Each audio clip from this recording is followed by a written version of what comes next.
때린 자는 잊을지 몰라도 맞은 사람은 잊지 못합니다. 그 상처가 깊을수록 뼈에 녹아서 먼 훗날에도 그 기억에 몸서리치고 콤플렉스가 되어 이상 행동의 원인이 되기도 하지요. 중국이 그 옛날 주변 민족들에게 이리 치이고 저리 치이며 하도 크게 당하다 보니 사방에 모두를 오랑캐라 욕하고 그 상처로 인해 내적으로나 위적으로 심하다 싶을 만큼 과민 반응을 하고 있습니다. 오랑캐는 이렇게 등장했습니다. 중원에 살던 그들이 주변에 사는 이민족들에게 이리 치이고 저리 치이는 침략과 약탈의 과정에서 한 번도 제대로 덤비지 못하고 매번 당하기만 하면서 굴종과 침탈에 억울함과 분노를 입으로라도 화풀이하면서 만들어낸 욕설이 바로 오랑캐입니다. 사전에서 오랑캐는 야만적인 침략자라 정의합니다. 누가 누구를 오랑캐라 했겠습니까? 바로 억울함과 분노로 똘똘 뭉친 피해자들이 침략자들에게 퍼부은 욕설입니다. 안타깝지요. 불쌍합니다. 그때의 상황을 재현해 보기 위해서 잠시 시간을 중국 한나라 이전의 고대로 돌려보겠습니다. 끝없이 펼쳐진 드넓은 대륙이 있습니다. 그리고 대륙에는 그 땅을 가로지르는 황하가 도도히 흐르고 있습니다.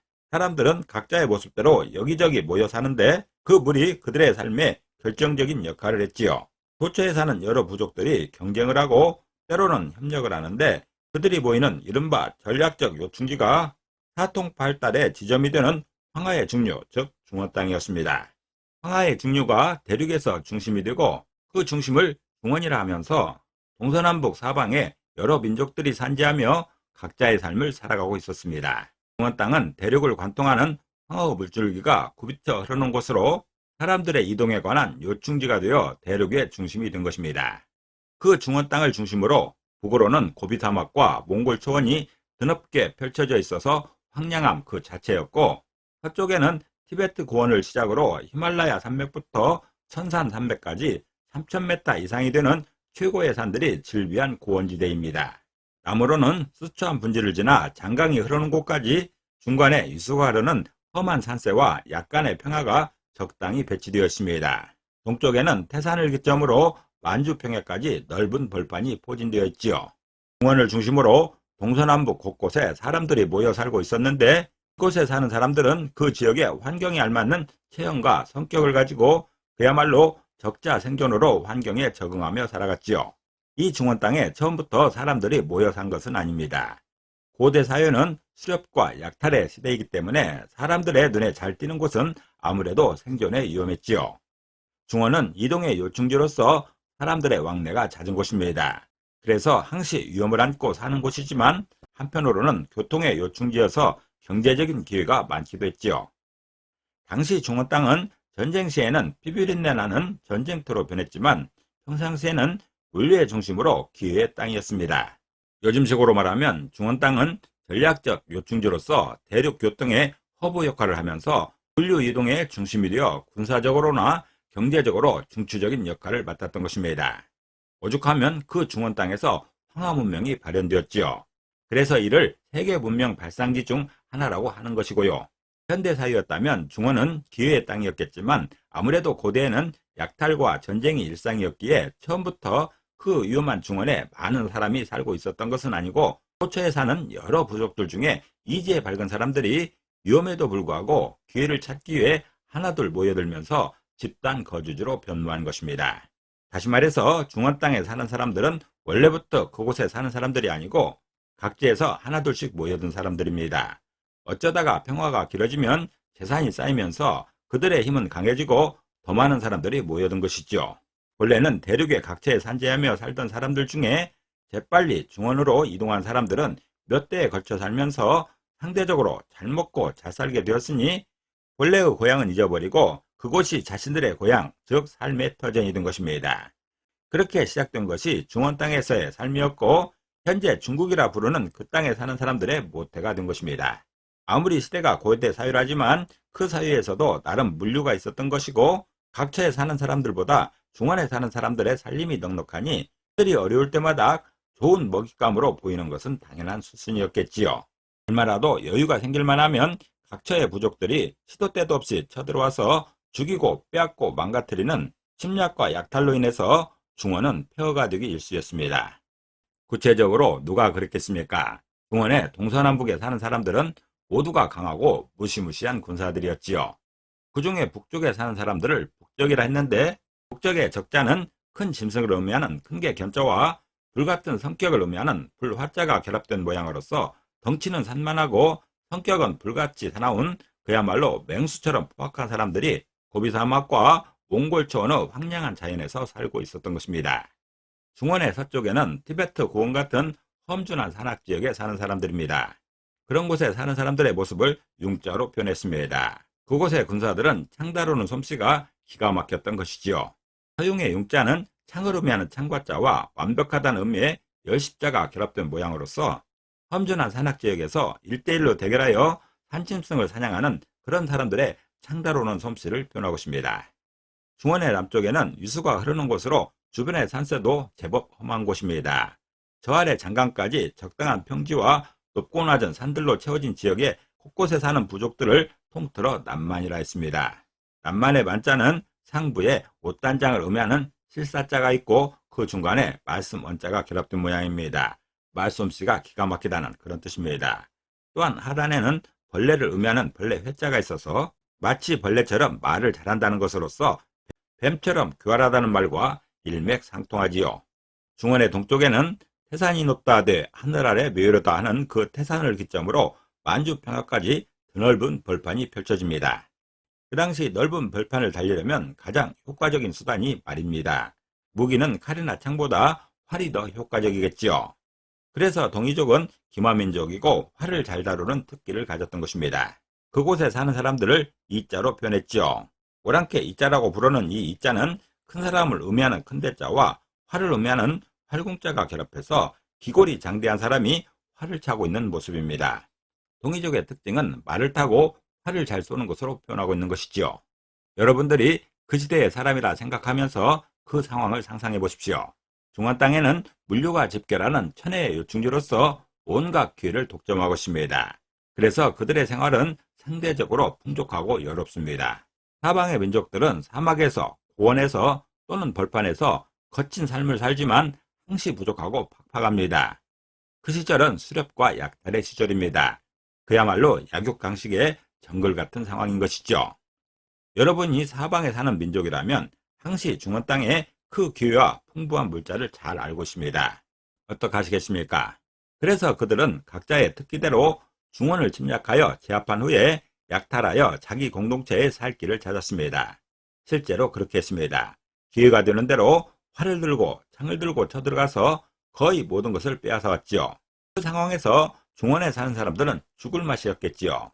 중원에서 오랑캐 역사는 이렇게 시작됩니다. 중원 사람들은 지키고 싶었을 것입니다. 그렇다고 지금처럼 국경선이 뚜렷해서 군인을 세워 방어하는 시대도 아니고 최신 무기가 있는 것도 아니어서 야생에서 수렵으로 단련된 침략자들을 도저히 당해낼 재간이 없었습니다. 허무하게 번번이 약탈을 당하는 억울함만 간직할 뿐이었지요. 그렇게 당할 때마다 힘으로는 어찌할 수 없으니 하늘을 원망하며 실컷 욕이라도 했는데 그 욕설이 바로 오랑캐입니다. 오랑캐는 야만적인 침략자란 뜻이죠. 그런 오랑캐란 말이 현대에는 뜻과 상관없이 듣기만 해도 어감이 불쾌한 욕설의 일종이 되었습니다. 그런데 말입니다. 언제 어디서나 침략자는 기본적으로 야만적입니다. 동서고금을 막론하고 침략자가 예의를 차리지는 않지요. 그래서 오랑캐는 야만적인 침략자가 아니라 그냥 침략자입니다. 한 번 더 생각해보면 오랑캐는 피해국보다 모든 면에서 강자지요. 강하기에 제압할 자신이 있어서 쳐들어간 것이지 약자가 강자를 침략할 수는 없는 노릇입니다. 동쪽에서 쳐들어오면 그들은 거대한 활을 메고 먼 곳에서부터 확실하게 제압을 하는 터라 도저히 막을 수 없으니 큰활찬 군사란 뜻으로 동일화했습니다. 그들의 욕설로는 동쪽의 오랑캐란 뜻인데 한자의 의미대로는 큰활찬 동쪽 사람이란 뜻입니다. 사실 동이족은 하나의 민족은 아닙니다. 그 중에는 고구려 백제, 신라를 포함해서 여진도 있고 거란도 있고 말갈이나 선비족도 포함되죠. 다양한 부족들이 번갈아 침범해왔고 동쪽에 사는 이들 전체를 동일화했던 것입니다. 서쪽에서 쳐들어오면 그들은 창을 잘 쓰는 사람들입니다. 고대의 무기라는 것이 활 아니면 창 또는 칼이 전부인 것인데 그 중에서 창을 잘 쓰는 사람들이 주로 중원의 서쪽에 살았던 것이지요. 이들이 창을 잘 쓰기 때문에 병기창자를 사용해서 서용이라 했던 것입니다. 중원에 사는 그들의 욕설로는 서쪽의 오랑캐란 뜻인 것인데 한자의 의미로는 창을 잘 쓰는 서쪽 사람이란 뜻입니다. 남쪽에서 쳐들어오면 그들은 말을 잘하는 사람들이었습니다. 사술이 기가 막혀서 싸우지도 않고 갖은 감언 이설에 넘어가 재산을 홀랑 잃게 되는 어이없는 경우라 할 것입니다. 이들은 쳐들어온다기보다는 같이 어울리다가 부지불식간에 사기를 당하는 것이죠. 이들은 말을 잘하기 때문에 오멸하다 또는 업신 여긴다는 뜻으로 사용되는 오랑캐 만자를 사용해서 남만이라 했습니다. 그들의 욕설로는 남쪽의 오랑캐란 뜻인데 한자의 의미대로는 말을 잘하는 남쪽 사람이란 뜻입니다. 북쪽에서 쳐들어오면 그들은 기골이 장대한 사람들이었습니다. 이들이 어찌나 기골이 장대하고 성질이 포악한지 한번 쳐들어올 때마다 그야말로 거덜이 났습니다. 그래서 큰 짐승을 의미하는 큰개 견자와 불같은 성질이라는 뜻의 불화자로 구성된 오랑캐 적자를 사용해서 북적이라 했던 것이지요. 그들의 욕설로는 북쪽의 오랑캐란 뜻인데 한자의 의미대로는 북쪽의 포악한 맹수란 뜻입니다.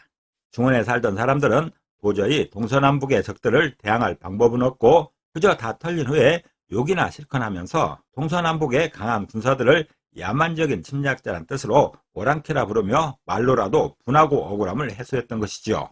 그러다가 유방이 초나라의 항우를 제압하면서 한나라를 건국했는데 이때서야 비로소 사방의 적들을 제압하고 한족이라 불리는 사람들의 나라를 세운 것이지요.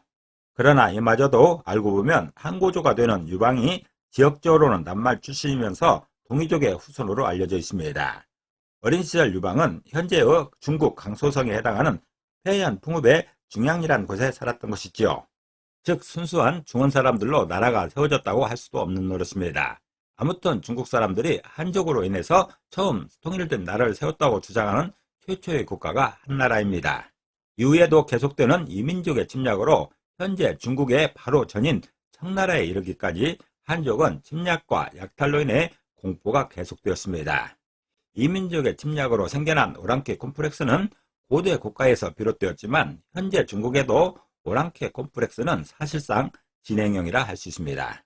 전 세계가 알고 있는 중국 영토 내의 신장 자치구의 위구르족에 대한 탄압이나 티베트 자치구에 대한 탄압도 자칫 그들이 독립을 하게 된다면 침략자가 되어서 오랑캐로 변할지 모른다는 공포감에서 비롯된 과잉 반응도 한몫하고 있습니다. 티베트나 위구르 등 내부 상황뿐 아니라 외부 세력에 대한 경계도 그에 못지 않습니다. 우리나라의 역사와 문화를 기어코 자기들의 역사와 문화로 편입시키려는 동북공정에 대한 노력이나 서북공정, 서남공정을 비롯해서 영토를 접하고 있는 거의 모든 나라들과 크고 작은 영토 분쟁도 침입자인 오랑캐에 대한 공포라는 관점에서 해석할 수 있는 것이지요. 먼 옛날 겪었던 그 오랑캐의 공포가 지금도 유전자로 남아서 피로 전달되면서 제법 살만한 지경이 이르렀는데도 차마 떨쳐낼 수가 없는 것이지요. 더불어 실질적인 미국의 위협은 그런 공포를 떠올리기에 충분할 것입니다. 이전에는 큰 활과 무시무시한 창과 화려한 언병과 맹수 같은 저돌성으로 침략하던 오랑캐를 걱정했었는데 지금은 무역과 자원과 국제 공조의 위협으로 방법은 다르지만 결과는 똑같은 오랑캐 콤플렉스에 시달리고 있는 것입니다. 결론적으로 중국인들에게 오랑캐는 야만적인 침략자여서 고대 한나라 시절부터 지금까지 하필이면 중원을 차지하면서 동서남북 어느 한 곳도 방심할 수 없는 살얼음판을 걷고 있는 아슬아슬한 상황인 것이죠. 그나마 고대에는 오랑캐의 숫자와 방향이 분명하게 정해져 있었습니다. 그러나 현대에는 자기들만의 한족을 무리하게 여진족, 만주족 등 기타 민족들까지 뭉뚱그려 포함시키므로 내부의 적과 외부의 적까지 함께 걱정해야 되는 지경에 이르렀습니다. 오랑캐는 침략자를 뜻하는 것이고 피해국 주민들의 시련을 반영한 단어입니다. 동이, 서용, 남만, 북쪽에서 오랑캐란 뜻은 침략자를 뜻합니다. 나름의 주특기를 가진 강한 민족이란 뜻이죠. 중원에 사는 한족들 입장에서는 분하고 억울하게 욕하는 용도로 사용했지만 우리는 강한 국가로 대륙을 호령한 동의의 일원으로서 자부심을 가지기에 충분한 단어라 할 것입니다. 즉 그들에게 오랑캐는 욕설이 되겠지만 우리에게 오랑캐는 고구려를 비롯한 우리의 고대 국가들이 강성했음을 보여주는 자부심이 되기도 합니다. 예를 들어 지금도 전쟁이 벌어지고 있는데 러시아가 우크라이나를 침략하여 2년 넘게 전쟁을 치르고 있습니다.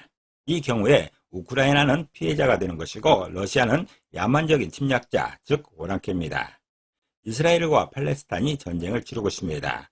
전쟁의 선후를 따지기에는 애매한 점도 있지만 현재 상황에서 이스라엘이 팔레스타인을 침범하여 해당 지역을 초토화시키고 있습니다.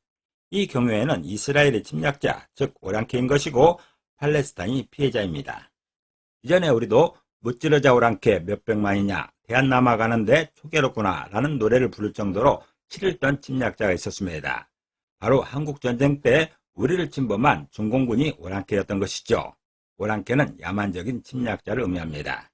다시 말해서 러시아가 우크라이나보다 이스라엘이 팔레스타인보다 다방면에서 강자인 것처럼 피해자보다 침략자, 즉 오랑캐가 강자란 증거입니다. 동이족이란 말이 생긴 고대 사회에서는 동쪽의 오랑캐, 즉 동이라 불렸던 우리가 중국보다 다방면에서 강자였다는 논리가 되는 것이죠. 중국인, 특히 한족은 하필이면 대륙의 중원을 차지하면서 동서남북의 강한 적들에게 이리 치고 저리 치며 나름대로 욕하고 원망하면서도 그 공포가 아직도 남아서 주변 나라들과 평화를 모색하기보다는 틈만 나면 분쟁을 일으켜서 제압하려는 분노와 적개심의 시간을 보내고 있습니다. 그러다 보니 아무도 친구가 되려 하지 않고 하루살이처럼 아슬아슬한 관계만 유지하고 있는 형편이지요. 중국 그들에게 오랑캐는 두려움과 원망이라는 의미로서 과거로부터 지금까지 계속되는 진행형이라 할 수 있습니다. 이것이 바로 중국의 오랑캐 콤플렉스입니다. 그렇다면 우리는 왜 동이족이라면서 그 뜻이 동쪽의 오랑캐라는 것도 알 텐데 기분은 나쁘겠지만 특별히 반응하지 않고 무덤덤하게 지내고 있는 것일까요? 그것은 그 후로 오랫동안 주변 나라를 침략할 정도의 강대국이었던 적이 없어서입니다. 더 이상 오랑캐처럼 살고 있지 않으니 그들이 그러거나 말거나 괴념치 않는 것이지요. 특히 우리 민족은 고구려 백제, 신라 그리고 발해 정도까지는 강성한 국가로서 대륙을 호령한 적이 있습니다. 그래서 삼국사기에서도 고구려와 백제의 전성시에는 100만의 강한 군사를 가지고 중국을 어지럽혔다고 기록하고 있는 것이고요. 솔직히 말해서 그 후로 지금까지는 누구를 침략할 정도는 못 되었습니다. 오히려 누가 침략해 와서 오죽하면 한반도 5000년 역사에 1000번 가까이 침략을 받았다고 하니 지금 우리한테 누가 오랑캐라고 한다면 그것이 더 이상한 것이죠. 아무튼 동이, 서융, 남만, 북적은 각 방향의 야만적인 오랑캐란 뜻이고 중원에 살고 있는 자칭 한족이란 자들에게 공포와 원망을 안겼던 침략자란 뜻입니다. 그리고 사실 한족이란 말도 고대부터 있었던 말도 아니고 1911년 중국에서 발생한 신해 혁명 이후에 중국의 역사를 재조명하는 과정에서 긴급히 구성한 신종 개념이다 보니 중원 땅에 살던 사람들과 현재 중국에 사는 한족 사이에 얼마나 연관이 있겠는가 하는 의문이 들기도 합니다. 한 번 더 강조하자면 동이, 서융, 남만, 북적의 이융만 적은 각 민족의 강력한 특기를 반영한 글자입니다. 오랑캐라는 말은 중원의 피해자들이 욕하려고 붙인 뜻이고 원래는 강력한 무력의 소유자란 표현이지요. 그런 경우는 대한민국의 한을 아침한이라 하지 않고 나라 이름 한이라 하면서 의미를 애매하게 한 점이나 당나라의 당은 큰소리를 의미하는 허풍당인데 자기들의 나라 이름으로 사용하면서 큰소리당이나 허풍당이라 하지 않고 당나라당이라 한 점도 비슷합니다. 한강이나 한자라는 단어에 사용되는 이 한자도 원래 의미는 진흙물이어서 진흙물 한이라 해야 되는 것인데 한수 한이라 한다든가 한나라 한이라 하면서 애매한 표현으로 뜻을 모호하게 했습니다. 이렇게 동이, 서융, 남만, 북적도 강력한 무력을 의미하는 것인데 부정적인 느낌을 더 씌워서 고약하게 변질시켰습니다. 이는 우리를 부르는 이름이기도 하기 때문에 잘 알고 잘 사용할 책임이 우리에게 있다 할 것입니다. 오랑캐는 피해자의 좋지 않은 감정을 담은 침략자란 뜻입니다. 담백하게 표현한다면 침략자의 다른 표현인 것이지요. 즉 오랑캐는 침략자이고 강성한 공동체를 표현하고 있습니다. 오늘은 기분 나쁜 욕설로도 사용되고 중국의 콤플렉스로 작동되고 있는 오랑캐의 의미와 어원에 대해 살펴보았습니다. 끝까지 시청해 주셔서 감사합니다. 오늘도 평안을 기도합니다.